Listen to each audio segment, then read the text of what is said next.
What if the singularity already occurred, but nobody noticed? That's the premise, or part of the premise, behind Minotaur, which is a new ongoing series by me, Slice Spurrier, hello, with Mike Dowling on art and a whole host of incredibly talented other people. It's coming from Ignition Press. The first issue drops in July, but you can get hold of a self-contained cold open, like a sort of introduction to the characters and the concept, as part of Comics Giveaway Day on the 2nd of May. Get down to your best local comic store and they should have plenty of copies of that. The singularity is a fascinating concept. It's either total hokum or inevitable science, depending on who you listen to. It's beloved of certain members of the futurist set, like Ray Kurzweil.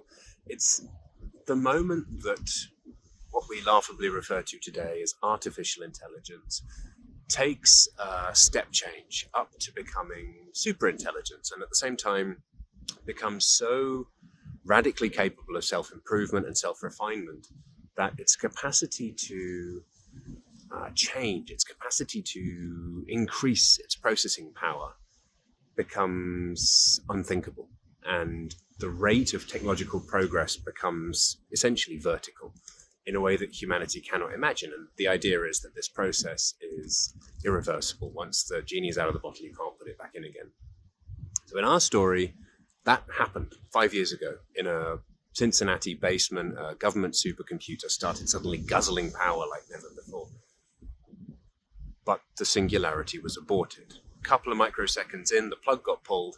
Why? Because no government worth its salt would ever permit this irreversible, unthinkable, transhuman future when, frankly, most governments, their singular role is to maintain the status quo and to gently meter out change in a way that they're in charge of. So in our world, within those first couple of microseconds, something leaked through wavelengths and wires, little tiny data which take the form of inspirational ideas. And they go out there, and for 5 years they've been simmering and bubbling, seeking the one thing that they need, the one ingredient the singularity does not have, which is people. People with big ideas, people with imagination. And 5 years later, all these dreamers who had an idea but no way of making it reality, they're finally getting to make it a reality. And to the rest of the world, these kind of up-bubblings of impossible science take the form and have the look of folklore. Because, to cite one of Arthur C. Clarke's famous laws, any sufficiently advanced technology is indistinguishable from magic. So our story in Minotaur features these three dysfunctional lunatics traveling around the world looking for up-bubblings of unlicensed future activity. And it seems spooky, it seems uncontrolled. And at the same time, there are government agents out there also seeking these up-bubblings of the future, specifically to squash them down, because they don't want people knowing what's leaking out.